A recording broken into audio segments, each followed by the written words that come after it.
ડિસેમ્બરના રોજ Kodinar police station વિસ્તારમાં જે ઉના કોડીનાર હાઈવે છે એના પર અમને એક માહિતી મળી હતી કે એક શંકાસ્પદ જે ટેમ્પો બોલેરો વાન છે એમાં શંકાસ્પદ માંસ છે.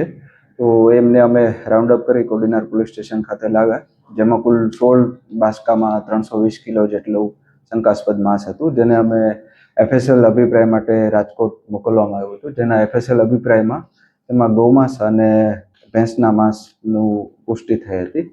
તો જેના આધારે અમે કોડીનાર પોલીસ સ્ટેશનમાં ભારતીય ન્યાય સંહિતા, પશુ સંરક્ષણ અધિનિયમ અને પશુઓ પ્રત્યે ઘાતકીપણું અટકાવવાના અધિનિયમ તથા GP એક્ટ અંતર્ગત ગુનો દાખલ કરવામાં આવ્યો છે. આ કેસમાં આ લોકો છે તે જુદા જુદા જે લોકલ કસાઈવાળા હોય છે ત્યાંથી જે પ્રાણીઓના જે ઓર્ગન છે તેમનો એકઠા કરી અને એ છે માછલીઓના છારા માટે ઉપયોગ કરતા હોય છે. તો આ કેસમાં છે ટોટલ 7 આરોપીઓ અમે અત્યાર સુધીમાં અટક કર્યા છે, જેમાં 3 મૂળ છે એ હરિયાણા મેવાતના નિવાસી છે અને 4 છે અહીંયા આપણે ભાવનગર મહુવાના નિવાસીઓ છે. અને આગળ તપાસ શરૂ છે. તપાસમાં ટેકનિકલ પુરાવા અને અન્ય પુરાવાના આધારે હજુ આરોપીઓ હશે તો અમે અટક કરશું.